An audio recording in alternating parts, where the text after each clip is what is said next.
Towering at 8,848 meters, 29,029 feet, Mount Everest is a peak of awe and allure, drawing climbers from all over the globe. However, beyond 8,000 meters, the notorious death zone, Everest reveals its most hostile face, a place where the human body rapidly begins to shut down. This altitude, where the air contains only 1/3 of the oxygen available at sea level, pushes climbers to the brink of what humans can endure.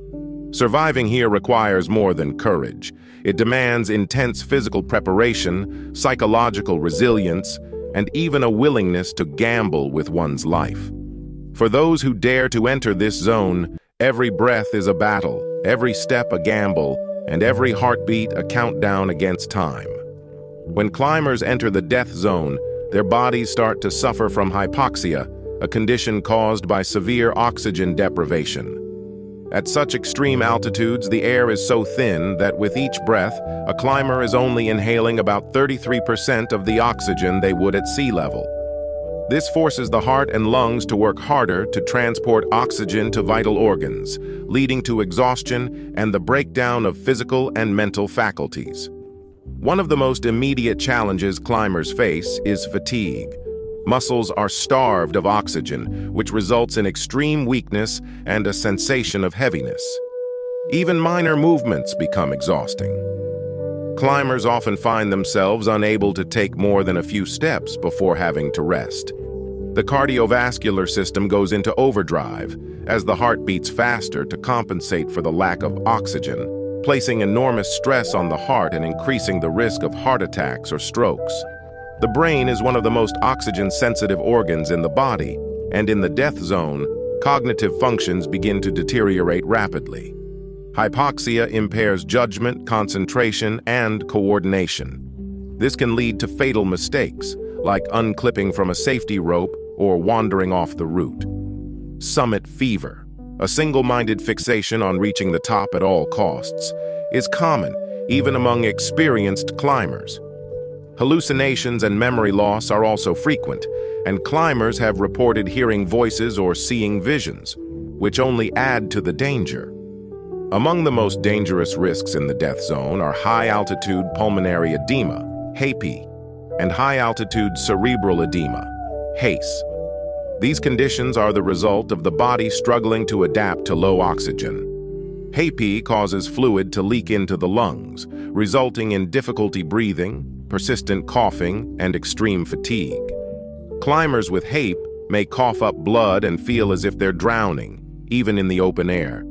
If untreated, it can lead to respiratory failure and death. The only way to treat HAPE is a rapid descent to lower altitudes, which is often impossible during an Everest summit attempt. High-altitude cerebral edema, HACE. HACE is another deadly risk where fluid accumulates in the brain.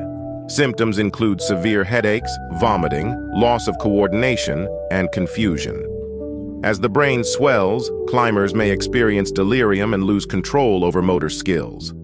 Like HAPE, the only effective treatment for HACE is an immediate descent.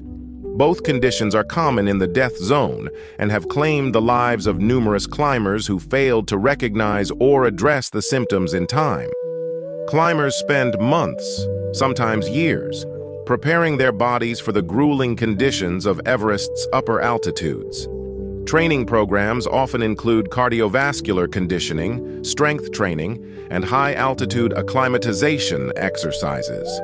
Many climbers travel to smaller high-altitude mountains to train, allowing their bodies to adjust to low-oxygen environments before they attempt Everest. Once on Everest, climbers perform a series of acclimatization climbs, ascending to higher camps and returning to base camp multiple times.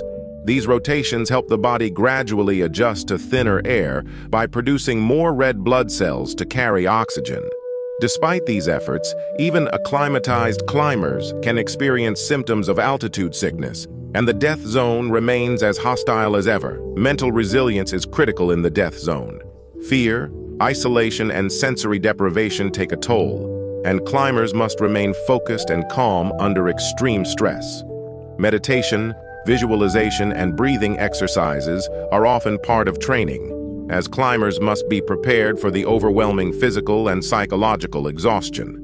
Many climbers speak of the mental fatigue that accompanies high-altitude ascents, describing the experience as both intensely spiritual and terrifying. Above 8,000 meters, Mount Everest is an unpredictable and treacherous terrain. The physical dangers of extreme cold and snow are compounded by the mountain's deadly weather patterns. Temperatures in the death zone can drop to -30 degrees Celsius, -22 degrees Fahrenheit, and winds can reach 100 miles per hour, creating wind chills that freeze exposed skin in seconds. The thin air offers little protection from solar radiation, leading to snow blindness and sunburn despite the freezing temperatures. The route to the summit includes treacherous features like the Hillary Step, a near-vertical rock face that requires careful navigation even in ideal conditions. This narrow, exposed ridge is often clogged with climbers, forcing them to wait in line, which can cost precious time and energy. Ice cliffs, hidden crevasses, and seracs, massive blocks of ice that can collapse without warning, make every step a calculated risk. In the death zone, time is one of the most significant dangers. Due to the body's deterioration at high altitudes, climbers have only a narrow window to reach the summit and descend before exhaustion or altitude sickness overwhelms them. Most climbers attempt to reach the summit early in the morning, allowing themselves enough daylight for a safe descent. Delays can be deadly as climbers run out of oxygen and energy. One grim reality of Everest's death zone is the number of climbers who have lost their lives. The bodies of those who perished remain on the mountain, frozen in time and left along the trail, serving as somber markers of the peak's deadly history. Removing bodies from such high altitudes is almost impossible due to the treacherous conditions and the weight of frozen bodies.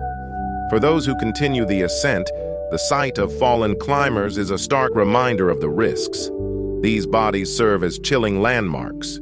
Green Boots, a climber who succumbed near a cave at 8,500 meters, is a well-known figure passed by many climbers as they near the summit. While these fallen climbers are often honored by those who attempt Everest, their presence is a haunting reminder of the mountain's deadly allure and the high price of ambition. For those who survive, reaching Everest's summit is an experience that reshapes their lives. They describe an overwhelming sense of awe and humility, standing atop the world with a view stretching beyond the Himalayas, enveloped in a silence so profound it seems otherworldly. But even in this moment of triumph, every climber knows the journey is far from over. The descent is equally perilous, and for many, the realization of their achievement is tempered by the brutal reality of survival. In the end, the death zone of Mount Everest is a place that challenges human ambition, resilience, and survival instinct like no other. It has claimed countless lives and has left an indelible mark on those who dare to enter it. For those who survive, it is a journey of unparalleled endurance, a testament to human courage and the unyielding pull of one of Earth's last great frontiers. Standing atop Everest, climbers confront the fragility of life and the awe-inspiring, deadly beauty of nature, bearing witness to both the limits and the extraordinary possibilities of the human spirit.